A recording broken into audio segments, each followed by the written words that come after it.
उसमें एम्स भी दिया एक एक्सपेंशन भी होता है और उस कानपुर में कोई प्रॉब्लम हुआ था वो नहीं हुआ।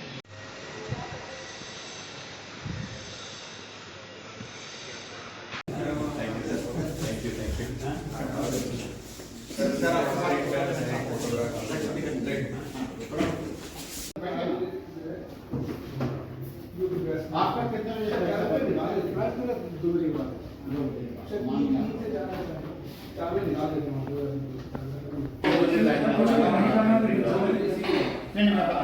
Reporting time 2 take off time 2 बजे रिपोर्टिंग टाइम फाइल में भी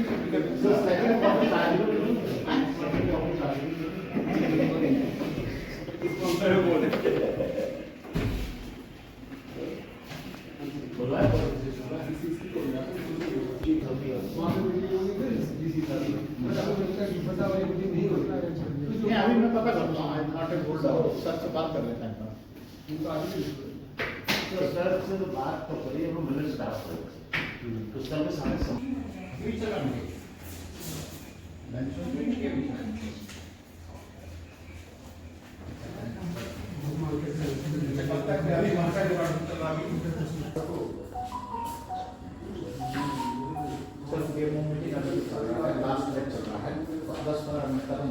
उसके बाद में नहीं अब तो हो गया सब कुछ जब दर्शन के लिए एक समय मीटिंग कर रहे थे और अगर सर टाइम दे देते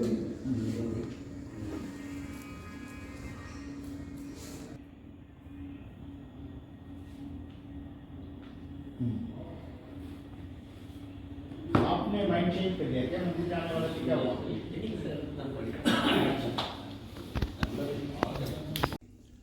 मैं संजय सरस्वत हूँ और senior executive director Lucknow region और साथ में जो ऑपरेशन डिवीजन है दिल्ली में वो भी देख रहा हूँ। स्पोर्ट्स अथॉरिटी ऑफ इंडिया में काफ़ी दिनों से काम कर रहा हूँ। सर कितने फ़ायदेमंद होगा ये स्टेडियम जो बन रहा है? मुझे लगता है कि जिस तरह का इंफ्रास्ट्रक्चर बन रहा है वो इस एरिया के लिए अभूतपूर्व है। यहाँ से काफ़ी खेल प्रतिभाएँ लगातार निकलती रही हैं, बट यहाँ से खेल शुरुआत करने के बाद वो देश के दूसरे कोनों में जाके ट्रेनिंग कर रही थी। मुझे लगता है कि ये पूर्वांचल के लिए बहुत बड़ी सौगात होगी, जिसमें कई खेलों में हम लोग जो खेल सुविधाएं दे रहे हैं अंतर्राष्ट्रीय स्तर की हैं और उसमें लगातार जो खेल प्रतिभाएं हैं जो यहाँ से बाहर चली जाती थी और वहाँ से खेल रही होती थी, उनको अपने ही क्षेत्र में खेल प्रतिभाएं अपना निखारने का एक मौका मिलेगा। मुझे लगता है ये बहुत बड़ा एक सौगात होगी ईस्टर्न यूपी और या जो आसपास के हमारे राज्य हैं उन सभी खिलाड़ियों को। फैसिलिटीज़ क्या क्या देंगे आप यहाँ?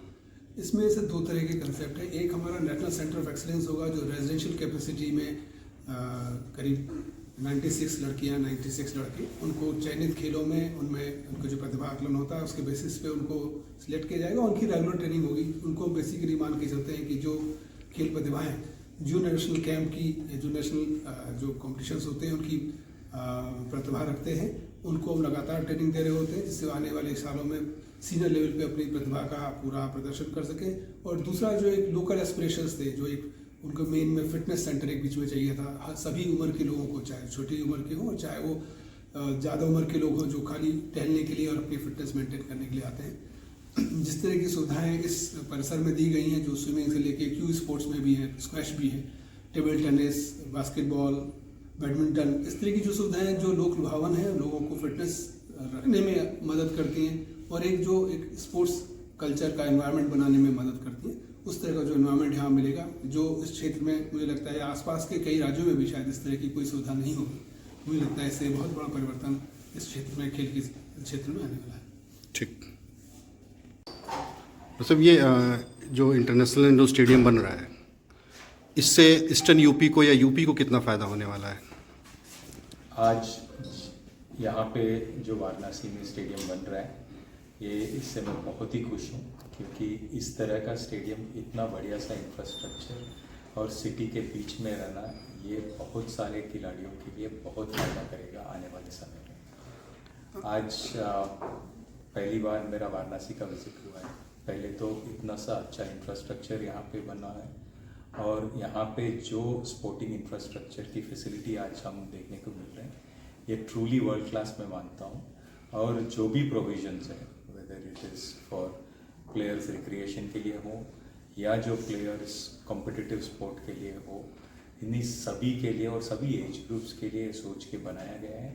और इस फैसिलिटी मैं जानता हूँ कि बहुत ही सोच समझ के बनाया गया है, और मैं उम्मीद करता हूँ कि आने वाले समय में एक बड़ा बेंचमार्क होगा sporting infrastructure across the world के लिए। पहले यूपी में कम जगहों पे किस तरीके से चीज़ें थी, लखनऊ बेसिकली बेस्ड हुआ करता था, तो अब ईस्टर्न यूपी भी पूरा कवर होगा, यूपी बिहार हो जाएगा, झारखंड हो जाएगा, कई स्टेट्स होंगे, तो आने वाला समय जो है वो देश के लिए कितना अच्छा होगा? पिछले 10 सालों में अगर आप देखेंगे तो स्पोर्ट्स अपने देश में बहुत ही अच्छा बढ़ोतरी हुआ है। प्राइम मिनिस्टर्स का पर्सनल इनिशिएटिव के वजह से आज एशियन गेम्स मानो, ओलंपिक्स मानो, कॉमनवेल्थ गेम्स और बाकी बहुत सारे वर्ल्ड लेवल इवेंट्स में आज अपने खिलाड़ी अक्रॉस वेरियस स्पोर्ट्स अच्छा कर रहे हैं।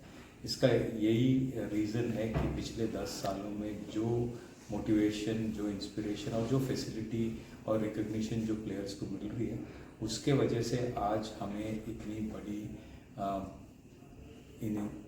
एक इनिशिएटिव के जैसा हमें 10 साल पहले से हुआ है, और आज उसका फल हमें देखने को मिल रहा है।